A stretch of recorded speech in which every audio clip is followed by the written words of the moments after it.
ഇന്ന് നമ്മൾ ഡിസ്കസ് ചെയ്യാൻ പോകുന്നത് സ്ട്രെപ്റ്റോകോക്കസ് ന്യൂമോണിയയെക്കുറിച്ചാണ്.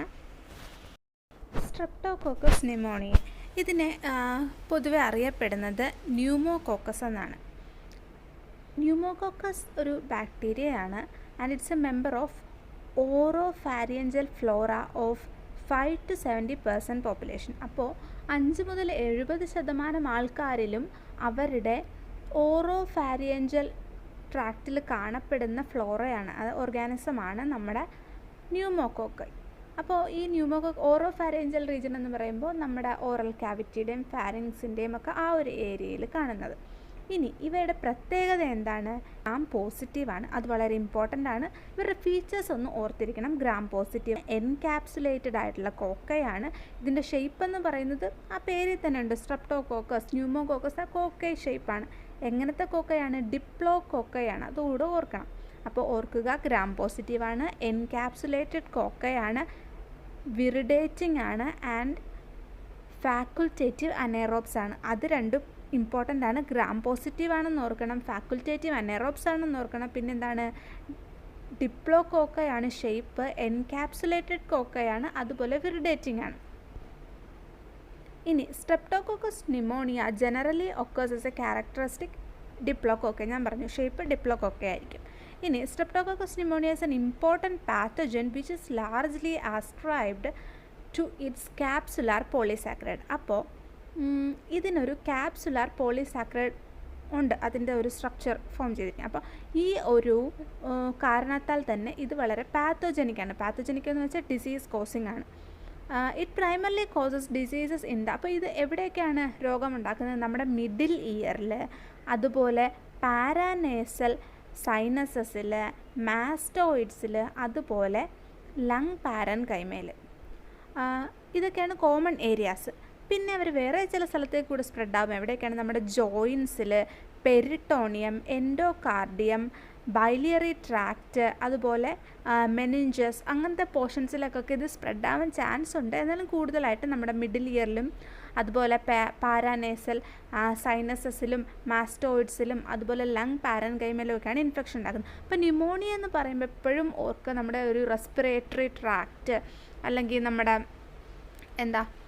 നമ്മുടെ ശ്വസന പ്രക്രിയയെ അഫക്റ്റ് ചെയ്യുന്ന രീതിക്കായിരിക്കും ഇത് കൂടുതൽ സ്പ്രെഡ് ആവുക.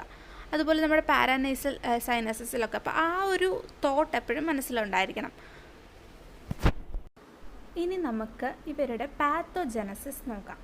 അപ്പോൾ നമ്മൾ പറഞ്ഞു ഈ ഒരു സ്ട്രെപ്റ്റോകോക്കസ് ന്യൂമോണിയ എന്ന് പറയുന്നത് ന്യൂമോണിയ കോസിങ് ആയിട്ടുള്ള വളരെ പാത്തോജനിക് ആയിട്ടുള്ളൊരു ഓർഗാനിസമാണ്. അപ്പോൾ ഈ ഒരു ഓർഗാനിസത്തിൻ്റെ ഏതൊക്കെ പാർട്സാണ്, അല്ലെങ്കിൽ ഇവർ പ്രൊഡ്യൂസ് ചെയ്യുന്ന എന്തൊക്കെ സാധനങ്ങളാണ് ആ ഒരു പാത്തോജനസിന് കാരണമാകുന്നതെന്നാണ് നോക്കാൻ പോകുന്നത്. Virulence factors. എന്തൊക്കെയാണ് ഇവരുടെ വിറുലൻസ് ഫാക്ടേഴ്സ്? മെയിൻലി 4 ആൾക്കാരാണുള്ളത്. ആദ്യത്തെ ആൾ ഇതിൻ്റെ ക്യാപ്സ്യൂളാണ്. അപ്പോൾ നമ്മൾ പറഞ്ഞിരുന്നു ഇതൊരു എൻകാപ്സുലേറ്റഡ് കോക്കയാണെന്ന്, നമ്മുടെ ന്യൂമോകോക്കസ്. അപ്പോൾ ഇതിൻ്റെ ക്യാപ്സ്യൂൾ ഒരു വിറുലൻസ് ഫാക്ടറാണ്, വളരെ ഇമ്പോർട്ടൻ്റ് ആയിട്ടുള്ളൊരു വിറുലൻസ് ഫാക്ടറാണ്. മറ്റൊന്നാണ് IgA1 പ്രോട്ടിയേസ്. പ്രോട്ടിയേസ് എന്ന് പറഞ്ഞാൽ എന്താണ്? പ്രോട്ടീനിനെ ലൈസ് ചെയ്യാൻ എബിലിറ്റിയുള്ള ഒരു സാധനം, എൻസൈമായിരിക്കാം. ഓക്കെ. ഇനി മൂന്നാമത്തെ ആളാണ് ന്യൂമോലൈസിൻ. ന്യൂമോലൈസിൻ എന്ന് പറയുന്നത് ഒരു ടോക്സിനാണ്. ഈ ന്യൂമോകോക്കൈ പ്രൊഡ്യൂസ് ചെയ്യുന്നൊരു ടോക്സിനാണ് ന്യൂമോലൈസിൻ. പിന്നെ ഉള്ളത് ഓട്ടോലൈസിൻ.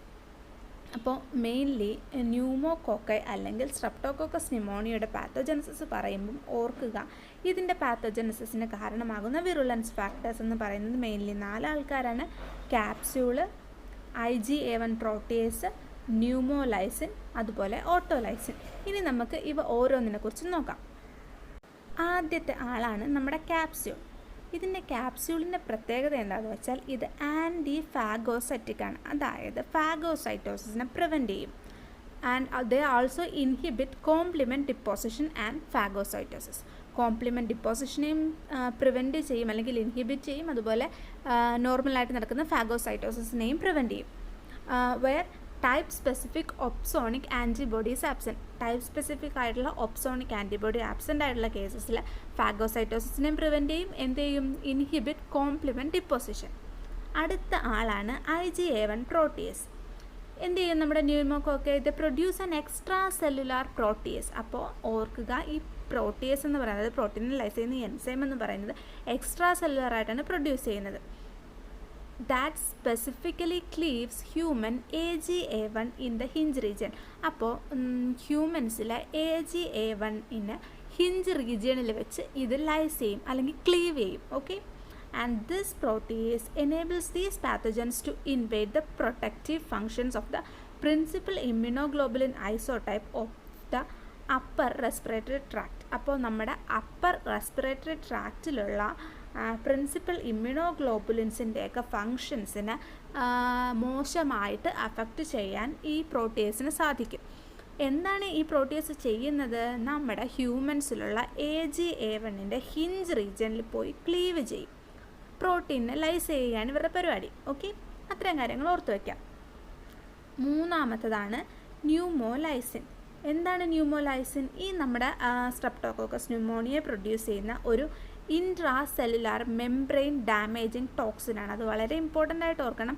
ഇൻട്രാ സെല്ലുലാർ ആയിട്ടുള്ള മെംബ്രെയിൻ ഡാമേജിങ് ടോക്സിൻ്റെ പേരാണ് ന്യൂമോലൈസിൻ, വിച്ച് ഈസ് റിലീസ്ഡ് ബൈ ഓട്ടോലിസിസ്. അപ്പോൾ ഓട്ടോലിസിസ് നടക്കുന്ന സമയത്ത്, അതായത് ഒരു സെൽ ഡെത്ത് സംഭവിക്കുന്ന സമയത്ത്, അല്ലെങ്കിൽ ആ ഒരു സെല്ല് സ്വമേധയാ ലൈസ് ചെയ്യപ്പെടുന്ന ആ ഒരു എന്തെങ്കിലുമൊക്കെ ഒരു വൾണറബിൾ സിറ്റുവേഷൻ വരുമ്പോഴാണ് ഈ ഓട്ടോളിസിസ് നടക്കുന്നത്. ആ ഒരു സമയത്ത് റിലീസാകുന്ന ഒരു ടോക്സിനാണ്. എങ്ങനത്തെ ടോക്സിനാണ്? ഇൻട്രാ സെല്ലുലാർ ആയിട്ടുള്ള മെംബ്രെയിൻ ഡാമേജിങ് ടോക്സിനാണ് നമ്മുടെ ന്യൂമോലൈസിൻ.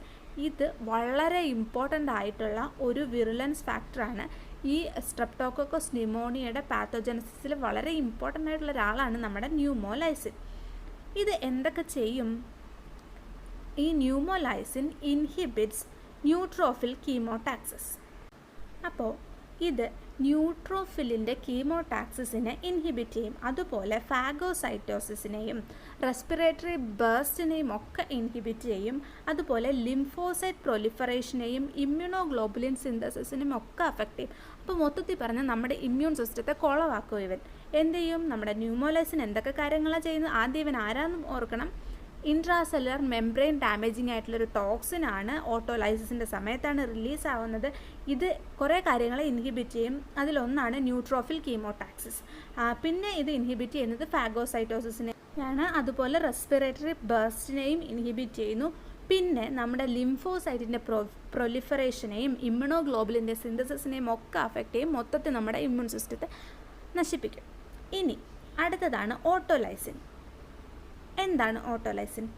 ഓട്ടോലൈസിസ് enables the release of pneumolysin and in addition large amount of cell wall fragments. അപ്പോൾ നമ്മൾ പറഞ്ഞു ഓട്ടോലൈസിസ് നടക്കുമ്പോഴാണ് നമ്മുടെ ന്യൂമോലൈസിൻ റിലീസ് ആവുന്നതെന്ന്.